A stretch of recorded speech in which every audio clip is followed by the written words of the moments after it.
دفتر تھا inter service intelligence کے، وہاں پر لے جایا گیا اور ایف آئی آر درج کرنے کا پریشر ڈالا گیا۔ اب یہ سارا معاملہ کیسے ہوا، کیوں ہوا؟ اس کے بعد سندھ کی پولیس چلی گئی، چھٹی کی درخواست دے دی۔ گھر کا محاصرہ کرنے والے پاکستان رینجر کے سپاہی اور افسران تھے۔ یہ دونوں محکمے، پاکستان رینجر سندھ اور انٹر سروسز انٹیلیجنس جو ہیں، یہ وفاقی حکومت کے ادارے ہیں۔ یہ جو رینجرز ہیں یہ انٹیریئر منسٹری کو رپورٹ کرتے ہیں، اور جو انٹر سروس انٹیلیجنس ہے یہ پرائم منسٹر کو رپورٹ کرتا ہے۔ یعنی وفاق جو ہے وہ صوبے پر حملہ آور ہوا، یہ ایک حقیقت ہے۔ اور بدنصیبی کی بات یہ ہے کہ اس سارے واقعے کی ایف آئی آر بھی آئی جی صاحب درج کرانے سے قاصر ہیں، کیونکہ یہ کس طرح ایک 22 گریڈ کا افسر کہے جس کی صوبے کی پولیس اس کے ماتحت ہو، وہ کس طرح یہ کہہ سکتا ہے کہ مجھے اغوا کر لیا گیا؟ اگر وہ اغوا کر لیا جاتا ہے تو پھر اس صوبے میں، اس ملک میں کون محفوظ ہے؟ یہ بڑی سنگین باتیں ہیں، یہ معمولی باتیں نہیں ہیں، یہ سیاست کی باتیں نہیں ہیں، یہ ان حالات کی باتیں ہیں جو آج ہمارے ملک میں رونما ہو رہے ہیں۔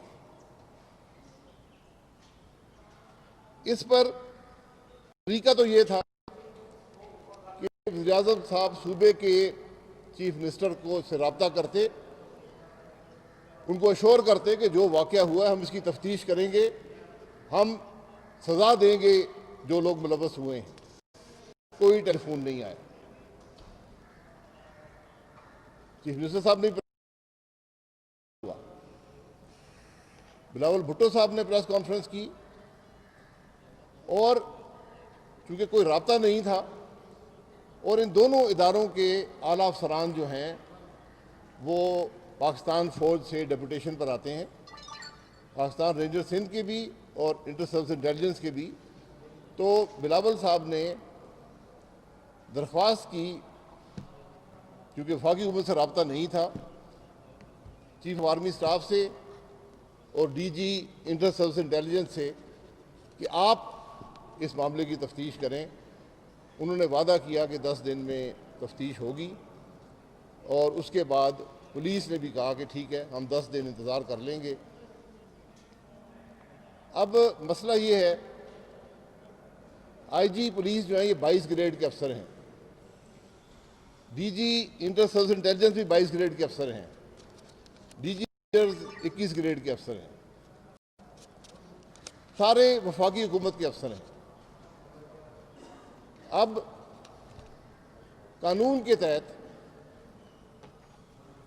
اس آرمی ایکٹ کے تحت چیف آف آرمی اسٹاف تفتیش کر سکتے ہیں اپنے افسران کی، یعنی جو ڈی جی انٹیلیجنس ہیں اور ڈی جی پاکستان رینجر ہیں ان کے افسران کی، کہ انہوں نے کوئی غلط کام تو نہیں کیا۔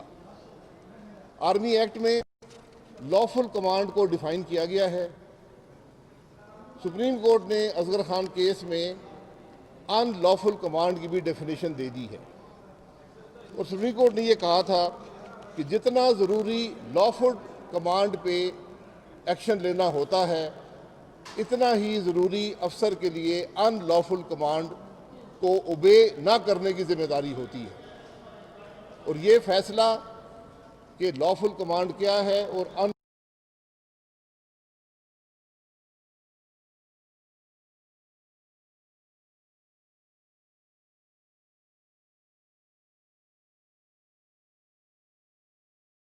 کے ذریعے تفتیش کریں گے، تو وہ صرف اس حد تک تفتیش ہو سکتی ہے کہ کیا کوئی لافل کمانڈ دی گئی تھی یا کوئی ان لافل کمانڈ تھی، اس پر متعلقہ افسران نے صحیح عمل کیا یا نہیں کیا. وہ جو واقعہ ہوٹل کے توڑنے کا ہے اس تفتیش ان کی دائرہ اختیار میں نہیں ہے. وہ تفتیش ہونا ضروری ہے کہ چادر اور چار دیواری کا تحفظ جو تھا اس کو کس نے پامال کیا, کیوں پامال کیا. اور آپ جب اس سارے واقعے کو دیکھتے ہیں تو ایک بڑا خوفناک پہلو نظر آتا ہے کہ وفاقی اداروں نے صوبے کے سب سے بڑے پولیس افسر کو رات کے اندھیرے میں اغوا کیا, ان سے ایف آئی آر درج کروائی. اس لیے درج کروائی کہ صبح کے 7 بجے جا کے مریم نواز کے ہوٹل کا کمرہ توڑ کر چادر اور چار دیواری کو پامال کر کے وہ عمل کر سکے. جس ملک میں افسران, اعلیٰ افسران کو اغوا کیا جائے کہ چادر اور چار دیواری کا پامال کیا جائے, وہاں کون شخص محفوظ کرے گا, اپنے آپ کو محفوظ تصور کرے گا؟ وہاں کس کی عزت رہ جائے گی؟ اس ملک کا نظام کھوکھلا ہو جاتا ہے. اور بات یہاں تک نہیں رکتی, صوبے کی جو اتھارٹی تھی, جو صوبے کا کانسٹیٹیوشن ہے, اس کو بھی پامال کیا گیا. بات کی ساری ذمہ داری اس ملک کے وزیر اعظم پر آتی ہے, مکمل ذمہ داری وزیر اعظم کی ہے. دونوں ادارے, انٹر سروس انٹیلیجنس اور پاکستان رینجر سندھ, وزیر اعظم کو رپورٹ کرتے ہیں. وزیر اعظم خود بات نہیں کرتا اداروں سے, اس کا سیکرٹری بات کرتا ہے. ہمارا وزیر اعظم خود بھی کر سکتا ہے, لیکن کسی نے انسٹرکشنز دی ہیں ان دو اداروں کو, وہ شخص صرف اور صرف ملک کا وزیر اعظم ہو سکتا ہے, کوئی اور انسٹرکشن نہیں دے سکتا. یہ ادارے کسی اور کے تابع نہیں ہیں. ان اداروں کے افسران اپنی کمانڈز لیتے ہیں, اپنی انسٹرکشنز لیتے ہیں, آرڈرز لیتے ہیں اس ملک کے وزیر اعظم سے. یہ اس سارے معاملے کی حقیقت ہے, اور یہ واضح حقیقت ہے کہ اس ملک کے وزیر اعظم نے حکم دیا کہ چادر اور چار دیواری کے تحفظ کو پامال کیا جائے, اور اس نے وفاقی ادارے استعمال کیے. اس نے وہ وفاقی ادارے استعمال کیے جن کے اعلیٰ ترین افسران اور دیگر افسران بھی پاکستان فوج سے ہیں. کیا ان افسران کو یہ ان لافل کمانڈ ایکسیپٹ کرنی چاہیے تھی؟ یہ سوال ہے آج کا. چادر اور چار دیواری کے تحفظ کو پامال کرنا میری نظر میں, ہر پاکستانی کی نظر میں, ایک ان لافل کمانڈ ہے, غیر قانونی حکم ہے. اس پر عمل درآمد نہیں ہو سکتا. لیکن ان اداروں نے عمل کیا.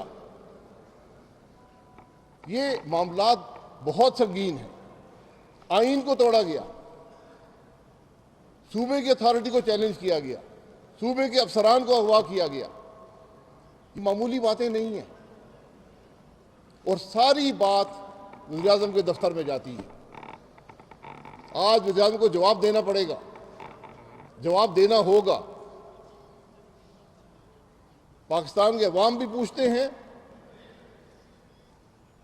جب اس عہدے پہ آئے تھے جو حلف اٹھایا تھا اس کو پڑھ لیں. نہ صرف اپنا حلف توڑا بلکہ اپنے جو افسران تھے ان کو بھی حلف توڑنے کا حکم دیا. یہ بات یہاں پہ رکے گی نہیں, یہ رک سکتی نہیں ہے, رکنی چاہیے نہیں ہے. یہ وہی بات ہے جو پی ڈی ایم کہہ رہی ہے, یہ وہی بات ہے جو پاکستان کے عوام کہہ رہے ہیں. جب ملک کا وزیر اعظم اپنے کام چھوڑ دے, عوام کی تکلیف, ملک کی معیشت کو چھوڑ دے, وہ چادر اور چار دیواری کے تحفظ کو پامال کرنے میں لگ جائے, تو پھر اس ملک کا کیا بنے گا؟ اب ہمیں تو توقع یہ تھی, اور ہم نے انتظار کیا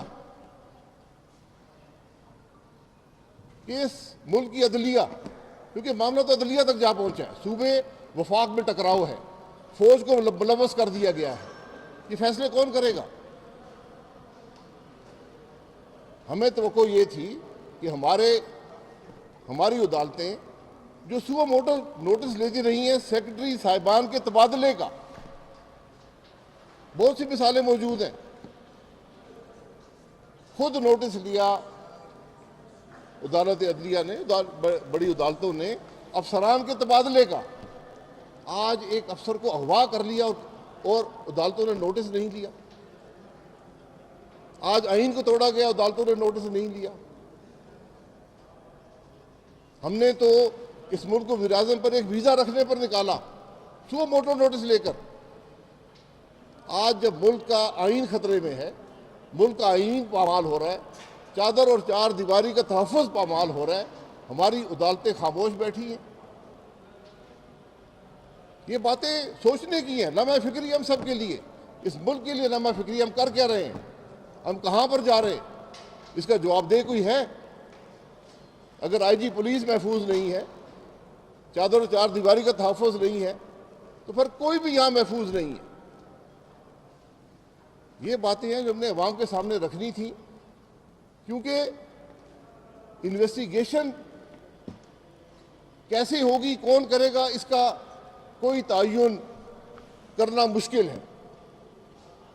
ہمیں توقع یہ بھی تھی کہ سینٹ اس معاملے کو اٹھائے گی، جو صوبے اور وفاق کے درمیان رشتے کو برقرار رکھتی ہے، جو صوبے کے معاملات کا تحفظ کرتی ہے، اس کو اٹھانا چاہیے، سینٹ کی کمیٹی بننی چاہیے، جو جائے اور دیکھے کہ صوبہ سندھ کے اندر کیا ہوا، اس کے آئی جی کے ساتھ کیا ہوا، وہاں کس طرح چادر اور چار دیواری کو پامال کیا گیا۔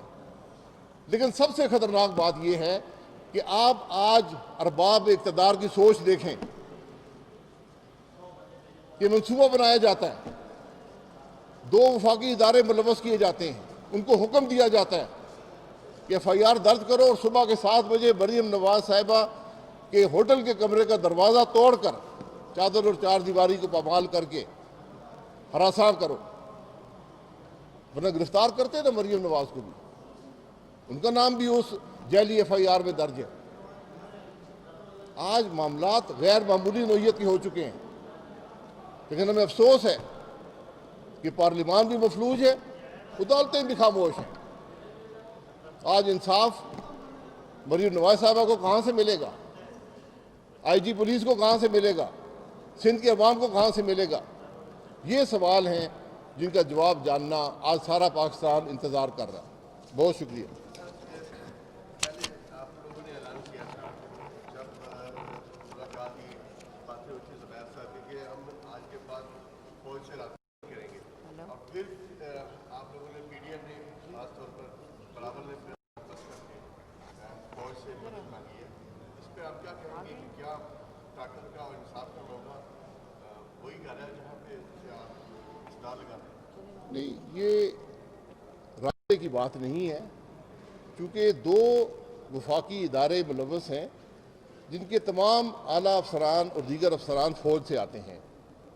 تو جب حکومت کچھ کرنے سے قاصر ہے، جب حکومت نے کوئی رابطہ نہیں کیا، بلکہ شواہد یہ ہے کہ یہ سارا کام وزیر اعظم نے کروایا ہے، تو پھر بلاول صاحب نے یہ موضوع سمجھا کہ وہ چیف آف آرمی اسٹاف سے درخواست کریں کہ آپ پتہ کریں، یہ افسران آپ کے ہیں، آرمی ایکٹ کے تحت ان کے پاس یہ اختیار ہے کہ اپنے افسران سے پوچھیں کہ یہ معاملہ کیسے پیش آئے۔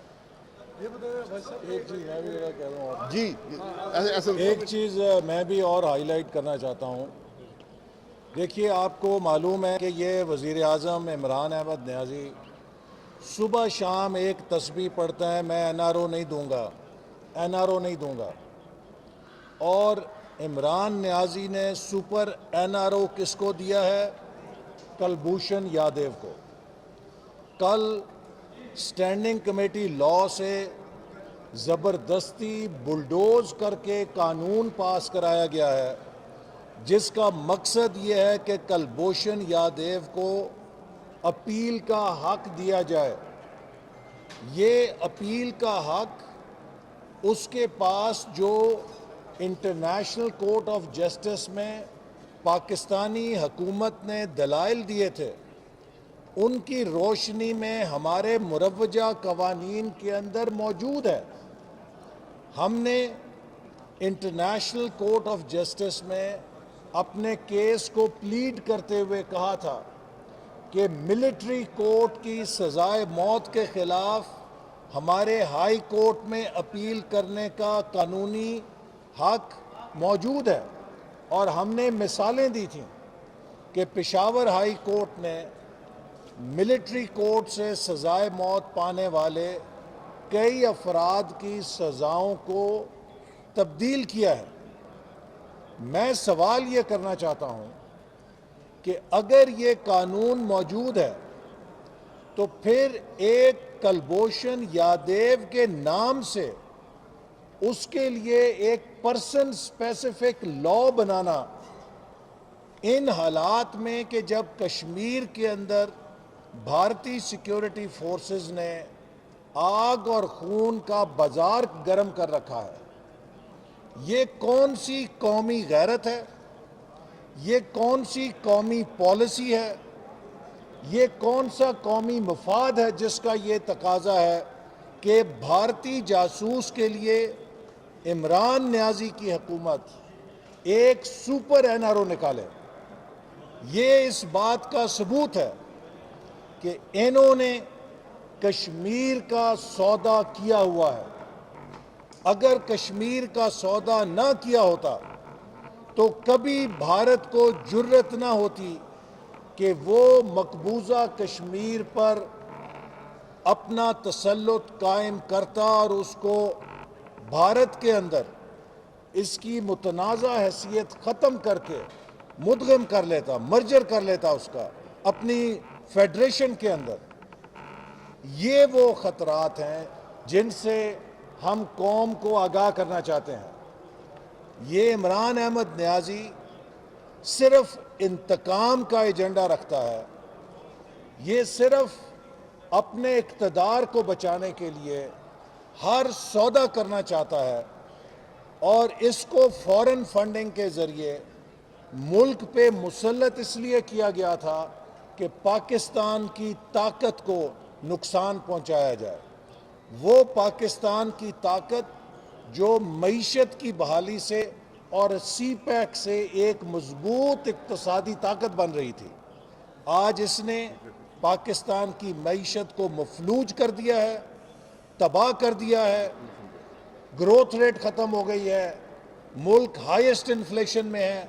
آج عام شہری، آج آپ خبریں سنیں، پاکستان کا سب سے بڑا مسئلہ کیا ہے؟ مہنگائی۔ دوسرا مسئلہ کیا ہے؟ مہنگائی۔ اور تیسرا بڑا مسئلہ کیا ہے؟ مہنگائی۔ لیکن عمران احمد نیازی کے لیے سب سے بڑا مسئلہ یہ ہے کہ یہ مسلم لیگ نون کی قیادت کے خلاف جھوٹے مقدمے کیسے قائم کر سکتا ہے۔ عمران نیازی کی پہلی میٹنگ بھی ان مقدموں کے حوالے سے ہوتی ہے اور دن کی آخری میٹنگ بھی ان مقدموں کے حوالے سے ہوتی ہے۔ اسے عوام سے، ان کے مفاد سے، مہنگائی سے، بے روزگاری سے، کشمیر کے مسئلے سے کوئی دلچسپی نہیں ہے۔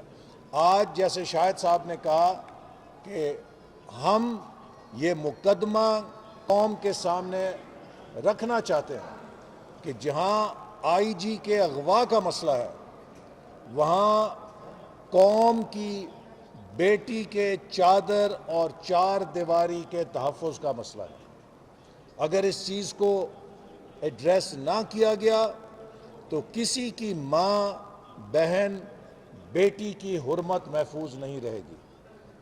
ہم اس چیز پر آواز اٹھائیں گے، احتجاج بھرپور جاری رکھیں گے جب تک کہ اس واقعے میں ملوث جو اصل کردار ہے عمران احمد نیازی، اس کو قانون کے کٹہرے میں نہیں کھڑا کیا جاتا۔ سر یہ بتائیے، دونوں سے میرا سوال ہے سر کہ جو یہ کارروائی ہوئی، ظاہر ہے چادر اور چار دیواری کا تقدس پامال ہوا، تو کیا مسلم لیگ نون اپنے طور پر سپریم کورٹ یا متعلقہ سندھ ہائی کورٹ میں پٹیشن فائل کرے گی اس طرح کی کہ یہ واقعہ ہوا ہے، چادر اور چار دیواری کا تقدس پامال ہوا، اور کیا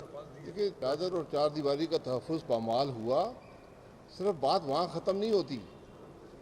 آئی جی کو اغوا کیا گیا وہ چادر اور چار دیواری کا تحفظ پامال کرنے کے لیے.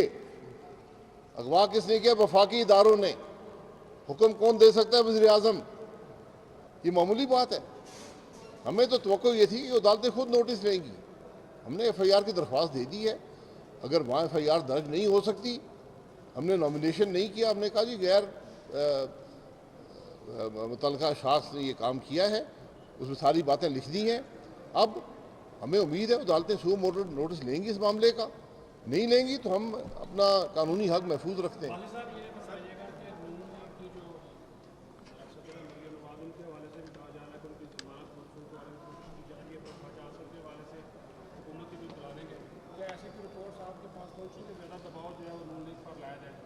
دباؤ تو حکومت پہ نظر آتا ہے.